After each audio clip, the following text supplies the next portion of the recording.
That brings us over to some of the wonderful, fantastical, exciting primary results of joy and excitement. I know you were so excited for some of the primary results stuff. Boy, howdy, so was I.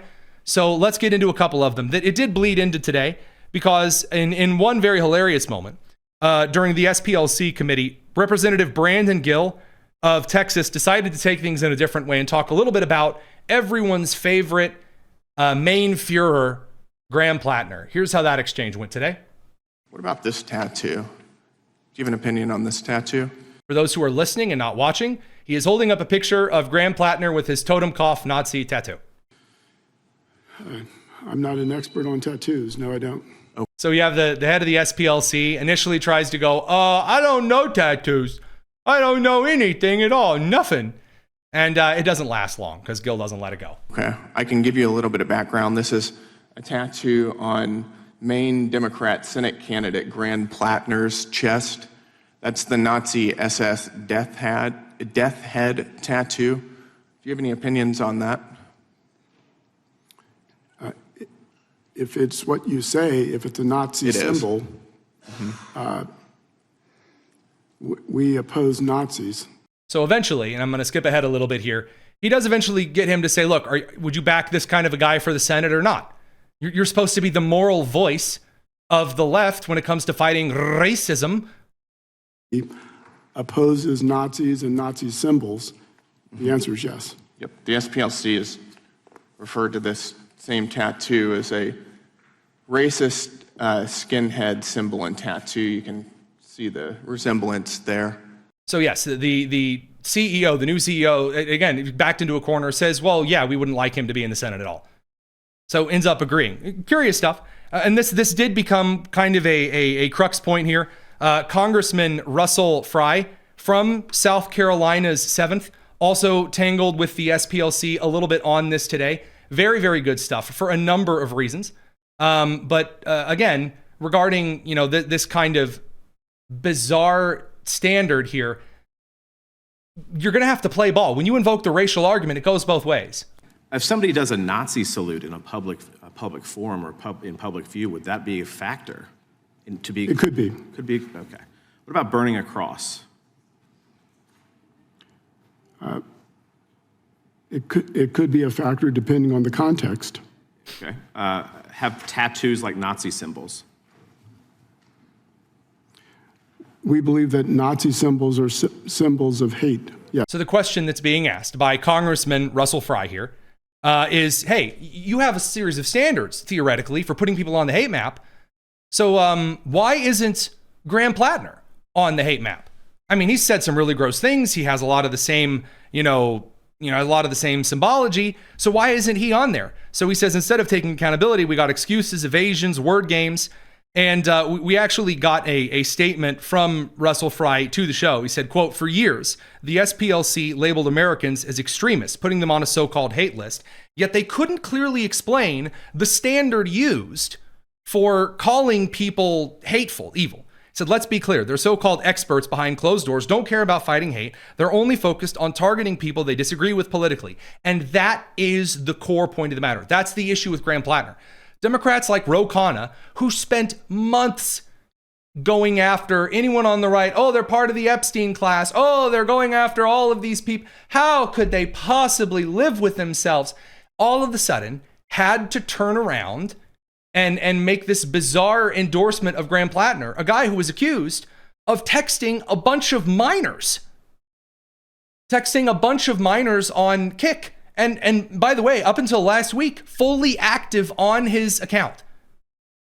It's bizarre stuff. Here's Ro Khanna saying that, well, I actually support him because, well, he opposes war or something. If the Democratic Party is going to exist, it needs to become the anti-war party. I fucking love this place. I don't know why you want to go to the Senate. I think so. They do this like, I love Maine. Maine is so wonderful and exciting, and it does this little little bro date to Maine. Ro Khanna and Graham Platner. A lot of people in this country would like to see more regular people in politics, and most people in this country have gone through some form of transformation throughout their regular people in politics. How many regular people are walking around, again, a bunch of domestic abuse allegations, just bought cocaine a couple of years ago, again, the Nazi tattoo. And you'll hear about his PTSD from war. He's like, oh, I'm anti-war. When he came home from his tours of service, he turned around and went to work for Blackwater, the private military company. And by the way, as someone who has fraternized, shall we say, with some of the PMCs out there in the contractor world, Blackwater is the lowest rung on the PMC ladder. Other than that, what, the French? I mean, this guy turned around, the PTSD, and then, by the way, lambasts and scums a bunch of actual, genuine PTSD veterans by saying, well, I mean, when you have PTSD, what you do is you act like a Nazi and you want everyone to die, and maybe you domestically batter some women, and then maybe you message a bunch of minors from your towel profile pictured Kick Messenger account.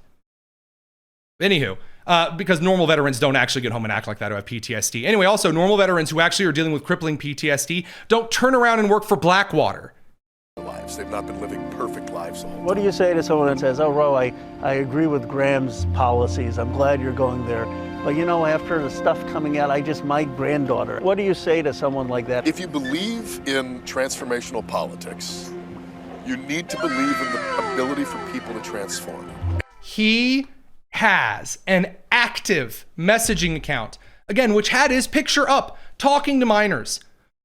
4.5, 5 days ago, this last week, that account was open. He was cheating on his wife in 2023. Oh, I believe in the ability of anyone to transform. Magical, exciting. Okay, yep, that's just super and duper. I did want to mention one final little exciting scandal for Graham Platner. He's still doubling and tripling down on being just a regular run-of-the-mill oyster farmer and trying to go after Fox News for reporting on his Senate campaign website being launched and registered far before his oyster farmer business website. By the way, that is objectively true. I mean, his campaign website was launched almost a year before his little oyster farmer business website, which, by the way, so far, it only appears to sell oysters to his mommy's restaurant. So the dude's just a complete fake. Also, he's an AstroTurf candidate. He's not just an average guy. Like when Joe Biden said, the day I decided to run for president was the day of the Charlottesville rally. I said, oh no. Roughly translated, that is, the day I decided to run for election is when I saw the Charlottesville rally, which we've already talked about with the SPLC. Graham Platner is trying the same routine. No one believes that either. It is two former Bernie Sanders staffers that have been grooming Platner for years on this stuff. And even admitted in an interview, yeah, we knew about his Reddit post where he said, that he only gets off in porta potties and other really weird, creepy... Nope. Garbage. We just thought that wouldn't matter. So what Democrats are learning right now is that it is an entirely different thing to win a primary than win in the general. Republicans learned this election back in 22. Now, I know that a lot of you guys out there, and justifiably so, we'll disagree on some of the candidates Republicans ran that, some say, well, the election was stolen from them in 22. I say they were really awful candidates. Could be a bit of both. Who knows? But I will say this. Republicans, by and large, learned that just having a person who's really excitable and as Trumpy as possible doesn't make them a great candidate for the general election. Democrats are about to go through this with Tallarico. They think that they can get James Tallarico out there who can just lie about all of the stuff he used to support, and now he's pro-oil, and he eats meat, and he's a super-duper Christian guy. Right-a-diddly-do. And that'll totally work. That's not going to work. They'll cover up his radicalness with a nice spray coat painting of Abigail Spanberger. That ain't going to happen. And then they're going to try to do the same thing in Maine. Oh, I'm just like you. I'm of the land. I'm a farmer. That people don't like me because I'm anti-war. And you can just get rid of the fact that he's, again, a former Blackwater mercenary. Nothing wrong with being a mercenary. Sorry, I didn't throw that out there. Personal reasons included. But to say, he was a Blackwater mercenary who's anti-war, who's totally for women except when he shakes them like rag dolls and then kidnaps them, locks them in rooms. And also, is super pro-veteran except the ones that he said deserved to die. and is super pro-farmer except for all of the super socialist policies of land confiscation that he's for. Then he's super pro-transparency except for the fake, pseudo-fake oyster farming business that he created. Guys, this ain't going to function. This is not going to fit in the general.